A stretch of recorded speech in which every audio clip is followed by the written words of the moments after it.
remember when I first discovered the game that is Animal Crossing.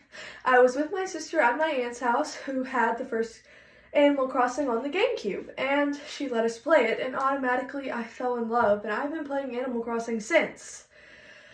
You see, Animal Crossing was a big part of my childhood and still is now, and it was a way for me to feel like I wasn't alone and make me happy. And you see, Animal Crossing has not only helped me, but multiple people all around the world. But did you know that there are some people who have never played Animal Crossing? Weird, right? And sometimes these are the same people who have said things like Animal Crossing is just for kids, and it's, boring. But I think that if you haven't ever played it, you don't really need to judge it. Just saying. But I think that Animal Crossing is a game that everyone should play at least once. So first, let's arrive in town and pick out a house and see what Animal Crossing is, the different games there are, and how it has changed over the years. Then, we will find Tom Nook and work off our house loan, seeing the different ways that Animal Crossing can be applied to real life, how it can be educational, and the different things that you can do. And finally, we will be free to water the flowers and do whatever we please, seeing how Animal Crossing can help with your mental health and how it's a game for all ages. Animal Crossing. Ending loneliness, one town at a time. So now that we've arrived in town and we found a house, let's talk about what Animal Crossing is, how many games there are, and how it's changed over the years. Over the years, there has been a total of 12 Animal Crossings. Those being the first one, Animal Crossing, also known as Animal Forest. Then there's Wild World, Animal Crossing City Folk, also known as Animal Crossing Let's Go to Town. Then there's Animal Crossing New Leaf, also known as Jump Out, and Animal Crossing Plaza, Animal Crossing Pocket Camp, and the one that was released in early 2020, Animal Crossing New Horizons. See, one of the games, though, that introduced some of the most important things that we now have in the newer games is Animal Crossing New Leaf, also known as Animal Crossing Jump Out or Pop Out for the 3DS. It introduced a new role to the player as Mayor, and also introduced the lovable dog that we all know as Isabelle. And in the iceberg of Animal Crossing, there's actually a little theory about her because she's kind of shaped like the money bag. Isabelle is a bell. Anyways, in the game, there's a total of 400 characters that can move into your island, and depending on which game that you play, is how many that can move into your town. In the first ones, it was 15, and now in the newer ones, it's only 10. The first Animal Crossing character to be created was a purple cat named Bob. And he is a purple spotted cat villager who has the personality trait of lazy. You see, to give the characters a more real feeling, they kind of, how do I explain this? They gave them all different personalities that they could fall under, but now the personality has kind of been taken away in the newer games.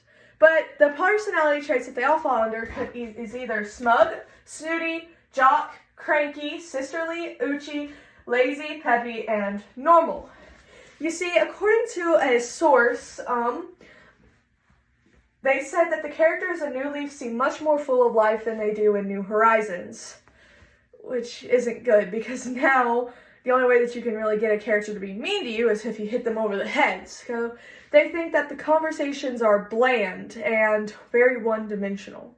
Kazuya Iguchi, the creator of Animal Crossing, got the idea from a lonely feeling that he got when he moved to a new town with no friends and not that much money. And, he wanted a family-oriented game that his kids could play when they got home from school and that he could play when he got home from work. He wanted a game that was no levels to beat, but a virtual life to live. So, now that we've done that, let's find Tom Nook and work off our house loan and see how Animal Crossing is educational, how it can be applied to real life, and the different things that you can do in the game. Okay, so it can be applied to real life because it's really realistic. I mean, you move to a new town with no money, one set of clothes, and no house. But in the older games, you got to find a house out of the 4 that you liked. You looked inside of them, and you come outside, and Tom Nook's waiting for you. Or in the newer games, you would go and grab your tent and find a place to live on the island. Okay, but you had to work off your house debt first if you wanted to live in a real house, and if you wanted your house to get bigger. And the only way to do that is either sell things or, well, work for them. There's a lot of different things you can do in the games though, like terraforming, decorating your island, creating clothes, making clothes, buying things, and a lot more. And KK Slider was one of the special characters who comes into your island around 7 p.m. and you can get music from him, like the most popular KK Rock and Bubblegum KK. And even though they sound like this, they do put out some bops. There's a lot of special characters that have been deleted over the years, but some of them have stayed and a lot of them have gotten replaced. But in New Horizons, 3 new ones were introduced to replace 3 of them. There's Flick, CJ, and Daisy May. You can also write letters in the game, and apparently, according to Investopedia, if you throw in words like friend, you're more likely to get a positive response. But if you throw in words like cuss words, then you're more likely to get a letter back of them scolding you for it. But keep in mind that your favorite character can move away. And in the older games, they would send you a letter and come up to you and tell you, hey, I'm leaving. This is the date I'm leaving. If you want to say goodbye, hang out with me as much as you can. You need to do it before this date. And then they would send you a letter the day they moved away. Sometimes not, though, if you weren't close to them. But in the newer games, they have a thinking bubble above them, and they tell you, I'm thinking about moving away, and you can either choose don't move or, yeah, get out of here. I don't want you here anymore. And, well, Isabelle will tell you the day that they're moving and be like, hey, go say bye to them. And you can. It's moving out day. But they don't send you a letter anymore the day that they move out, which kind of is a little sad. But, you see, they also, to give them a more personal feeling, they kind of gave them more emotions. Like, if you're gone for too long, your favorite villager, or the one that you talk to the most, will end up saying things like, if you keep acting like you don't care, even I'll get depressed, you know. But here's the thing, the game allows you to feel loved and like you're not alone, which brings us to our last point.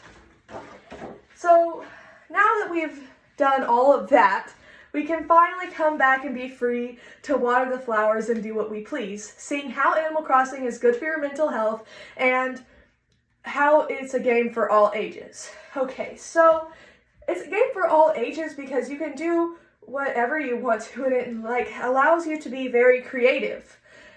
It also teaches you a lot about finance in disguise as gameplay, according to Investopedia.